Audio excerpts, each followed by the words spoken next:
of the #1 personal finance book of all time, the one and only Robert Kiyosaki, the best-selling author of 27 books, the latest being The Capitalist Manifesto, and the Rich Dad series has been translated into 46 languages. Rich Dad, Poor Dad is a true story, and it's based upon my two dads. My real dad was the head of education for the state of Hawaii, a very smart man. He was the boss and things like that when I was in school.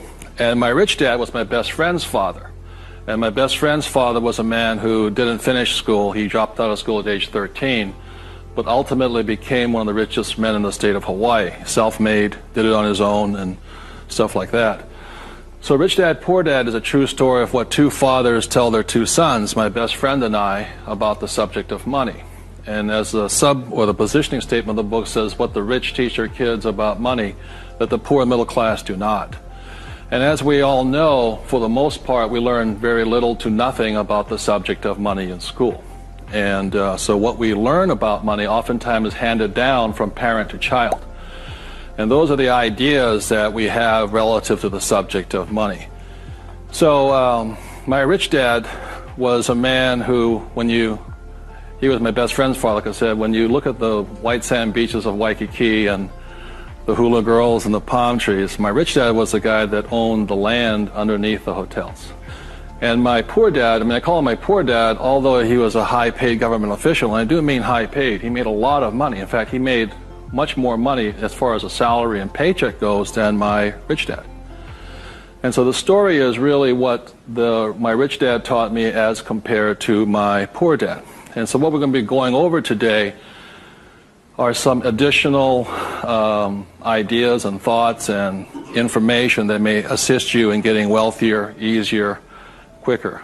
How many people would like to get wealthier, easier, and quicker? Good, thank you. So in contrasting them, most of us have heard, like my poor dad, very middle-class man, smart man, but he had middle-class ideas when it came to money and values. And he always said, son, our house is an asset, and it's our largest investment. And my rich dad would say, here I'm 9 years old, I go, okay, I got it, Dad, I got it, right? And then I would go over to my rich dad's house, and I would say, my dad just said, our house is an asset and our largest investment. And my rich dad would say, well, that's why your old man's not rich, is because your house is not an asset, and if it's your largest investment, you're in really big trouble. And that's when the contrast that started to hit me. And then my poor dad always said, do you think money grows on trees? And his favorite words were, I'd say, Dad, let's buy this. He goes, I can't afford it. And my rich dad said he forbade his son and I from ever saying the words, I can't afford it. He said, the moment you say you can't afford something, it becomes true. So the power of the spoken word or your thought has the ability to become what you think is real in the world. So if you say, I can't afford something, that becomes your real world or reality. And what my rich dad said instead was, instead of saying I can't afford it, simply say, how can I afford it? Or in school, a lot of times, I'd say, hey, Dad, guess what? I'm going to be a millionaire. He goes, you can't do that. And my rich dad said, never say you can't do something. Ask yourself, how can I do it? And he said, and just in the switching of those words, if you say, how can I afford it? Your mind opens up to the possibility. And your mind then has to go to work. This is your single most powerful tool you have, is the brain. But if you say, I can't afford it, then the thing goes to sleep and it sits there, goes dormant, and doesn't have to do any more work. You're the one who's doing the work then.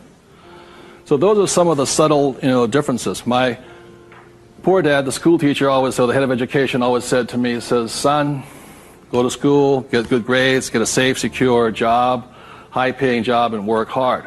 And my rich dad said, that's a good idea if you want to work hard all your life. He says, but if you want to get rich, you have to learn how to have money work hard for you so you don't have to work for it. And you also have to learn to buy companies. Don't be the guy applying for the job, be the guy that's handing out the job.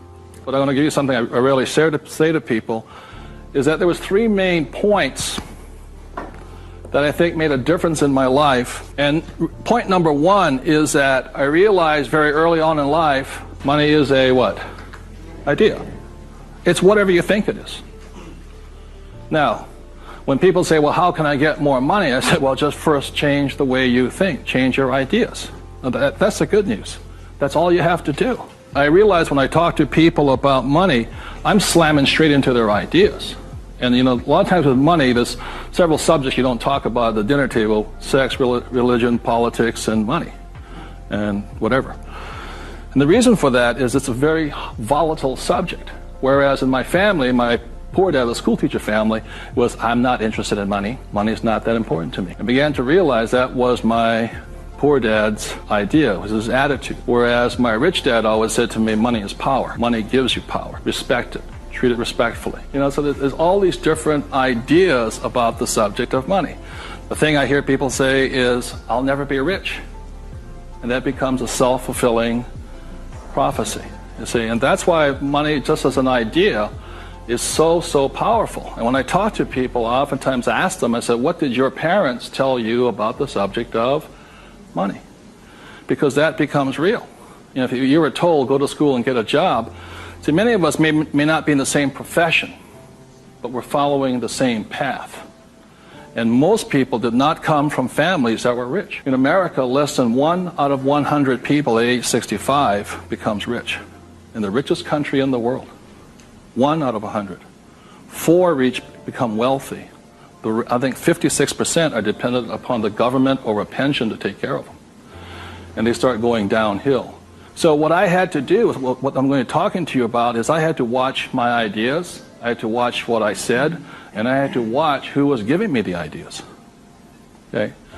Because they're not the same. Like you go to one doctor and they say, eat a low-fat, high-carbohydrate diet. You go to another doctor, they say, eat a high-fat, low-carbohydrate diet. Somewhere you got to make your choice.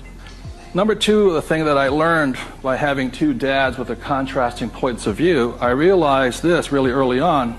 I realized that money doesn't make you what? Rich. Because my poor dad made more money than my rich dad. So I think one of the biggest mistakes that we're going into is a lot of times people actually think, if I win the lottery, then I'll be rich. Or if I go to Vegas or gamble or my luck changes, then I'll be rich. It has nothing to do with it.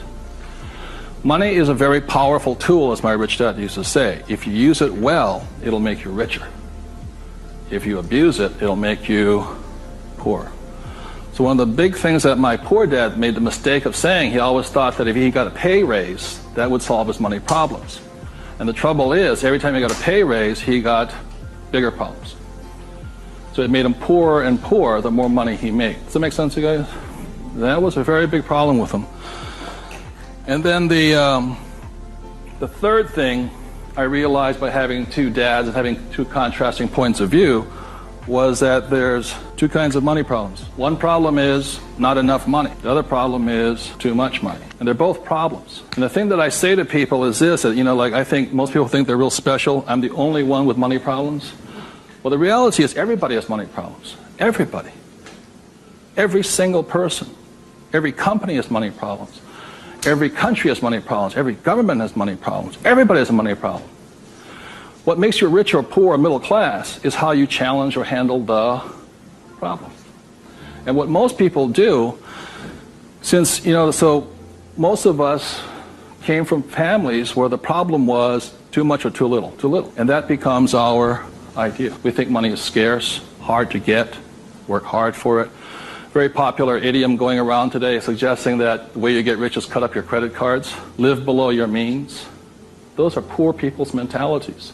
Save, go long term, buy mutual funds. And it's not a rich person's way of thinking. I love my credit cards. I drive a cheap car. I don't look good in a cheap car. I don't feel good. Now, the point I'm making here, again, there's poor, middle class, and rich.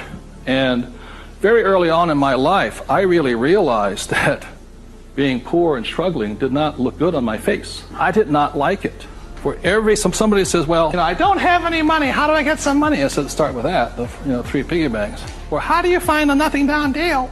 The reason they want a nothing down deal is because they got nothing to put down, right? And that's the most risky thing you should do. You can only take a nothing down deal when you have a lot of money to put down.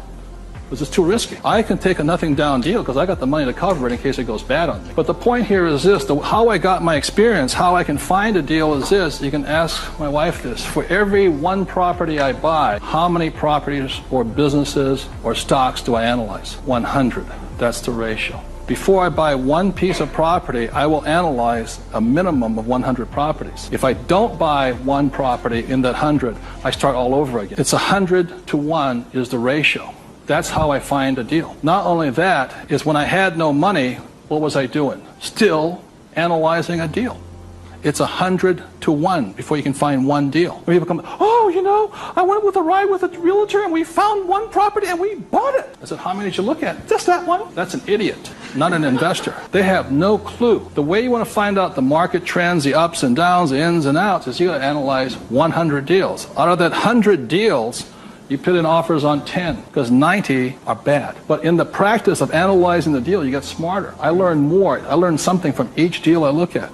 Of the 10 I invest in, if I put offers in, I might get 3 accepted. Now, this comes from my friend Dolph DeRoos, who's a real estate genius. He says, if this number is like 6, what does that mean? You're offering too much money. That means you're not being tight enough. You got to screw it down a little bit more. It gets down to nobody accepting you're too tight. So you want to keep it in this ratio. Of that, you'll buy one property. When people say, how did I get my education? I got my education evaluating deal. I estimate to this day right now, I've looked at over 50,000 deals. That's how I got smart. Instead of going to work, I look at deals. If I'm buying a business, the ratio is the same. 100, 10, 3, 1. If I'm buying a stock in a company, I've got 100 companies, same ratio. Everybody can do that. Does it cost them any money? It's free. When I go on vacation with my wife, Kim, she knows where I'm going to wind up. It's a real estate office or a brokerage office because it's a habit. So this is what gave me financial security. And what my poor dad focused on was what? Job security. He had no assets when he lost his job. 30 seconds, please discuss that ratio. 50,000 properties I've looked at. Keeps most people poor or struggling financially. So you remember the 3 piggy banks? That gives you the money. Doing this, 100 deals, the reason I don't have a job is because it would interfere with me looking at deals. I don't want to do that. I'm looking at a deal constantly. That's the people that work with me constantly. That's all I'm doing is tracking down deals. It's a waste of time to work. I don't get rich. So that's the thing. The second part is most people don't have the time to spend the time to get rich. They're too busy working for the money. And the third part is most people say it's risky or it's fearful or they chicken out. You know, they see a deal. Even if they see it, they back out. And I've seen so many people do it. And the reason for that is because if this is an iceberg, most people, they say, I'm going to get the 3 piggy banks, I'm going to look at 100 deals, but it comes time to put the money, we call it go hard on the dollar. Gotta go hard. If this is your conscious mind, let's say, this is your what? Subconscious. Money, sex, politics, religion. This thing takes over. I have seen people go, hey, you know, I might lose money, you know, when the stock market crashes, and what if this is bad, and you know, I'm going to call my accountant, my attorney. This talk, I see them walk away from it. Well, think about it. It doesn't cost you anything to buy a piece of property. Nothing. It costs nothing. Call you put an option down on it. I sit there and say, well, you got $1 million? I said, here's a $20,000 check. Don't cash it for a week. I'll see you. I option it. Same as in the stock market. Option. I don't use the thing. Doesn't cost you any money to buy a piece of property. But people will talk themselves out of it. Instead of interacting, these guys are reacting. And well, you know, it's really tough here in Arizona, or you don't know what it's like to be in New York. I'm going, it doesn't make any difference because the problem is between your ears. Because the fears come up, they start talking. You can't talk to these people at that moment. They're like, and the reason is because of the magic word, what is it? Fear. And what happens to the average person, fear stands for false evidence appearing real. And what I mean by false evidence is that if this starts talking, they'll start gathering the evidence to make sure that it's real. Well, you know that most businesses fail. Let me show you the facts, and let me show you the stats. See, they're looking for all that false evidence. They'll validate, they'll justify it. They'll call their mother, their sister-in-law, their brother-in-law. Yeah, we agree with them. Am I right? They'll make it real. It's not real. Like I got crucified that said, you know, that the 9 out of 10 businesses fail. I said, that's correct. Most of them fail, but one makes it. I said, look, I failed twice. Twice I was part of the 9, but once I made it to the 10. The difference between you and me is you haven't failed at all yet. Yogi Berra once said the great thing about the National League is that if you strike out 7 out of 10 times, you're in the Hall of Fame. So the biggest mistake was by my poor dad, my rich dad, this did his thinking for him. He could give you all the reasons why you failed. When I failed, I felt terrible for about a year. It was horrifying. I lost millions of dollars. Self-esteem, I was homeless again, on the street and all this. But once I got that back, I was stronger. Then I failed the next time. A little bit, 6 months. Depression. Third time I hit it. Difference is my poor dad said, you failed. My rich dad says, you haven't failed enough. There is a difference. And my rich dad also said, failure is part of success. People who avoid failure also avoid success. So your biggest expense is not what you spend. Your biggest expense is the money you're not making because you're afraid. So the thing that my rich dad taught me very early on called fear. Fail early and fail responsibly. Look, if you know you're going to fail, do it now. Don't wait, because each time you make a mistake, you get smarter if you do it responsibly. So the thing that I do is when I fail, I go, like I said to my investors a couple of 4 years ago, I said, I need to raise $3 million. The chances are we're going to fail. And if you can't handle the $50,000 shot, don't put your money in here. There's a good chance I'm going to fail on this one. So people left the room, and I got more money because I was forthright with them. I said, if I lose it, I'll tell you I lost it, and I'll tell you the next deal. But failure is part of the process. So the thing that I say to people is fail early, correct, but fail small. The first deal my wife and I did when we got back into real estate was a $45,000 deal, $6,000 down. If we failed, we would have got smarter than somebody who didn't fail at all. But we didn't. So we pushed the boundary, going bigger and bigger, hoping to fail. While everybody's avoiding failure, I'm hoping to fail because I'm going to get smarter. I open my mind up, I ask people for their advice, I synthesize the data, make my own decision. But I live and die. If I make a mistake, I own this. I apologize, I blew it. I made a mistake, this is what I learned. Continue on.